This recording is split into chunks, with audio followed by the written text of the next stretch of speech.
নমস্কার বন্ধুরা, আজ বানাবো কাতলা মাছের অন্যতম একটি রেসিপি। এটা খেতে অত্যন্ত সুন্দর হয়। প্রথমে কাতলা মাছকে নুন, হলুদ আর অল্প একটু সরষের তেল দিয়ে ম্যারিনেট করে রেখে দেব।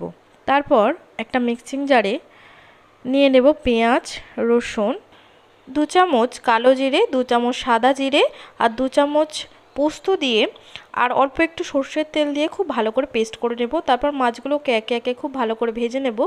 ভেজে নেওয়ার পরও একই তেলে 3টে এলাচ, 2টো লবঙ্গ, একটা দারচিনি দিয়ে ওই যে মশলার পেস্টটা ছিল আমাদের পেঁয়াজের, সেটা দিয়ে দিতে হবে। খুব ভালো করে মশলা থেকে তেল ছেড়ে দিলে তাতে দিয়ে দেব টমেটো বাটা। তারপর একে একে জিরে গুঁড়ো, ধনের গুঁড়ো, লঙ্কার গুঁড়ো, হলুদ গুঁড়ো, পরিমাণ মতো নুন আর অল্প একটু চিনি দিয়ে খুব ভালো করে কষিয়ে নিতে হবে। কষিয়ে নেওয়ার পরে মশলা থেকে চারিদিক থেকে যেই তেলটা ছেড়ে দেবে, দিয়ে দিতে হবে জল। জলটা খুব ভালোভাবে ফুটে এলে মাছগুলো দিয়ে দিলেই তৈরি হয়ে যাবে কাতলা মাছ।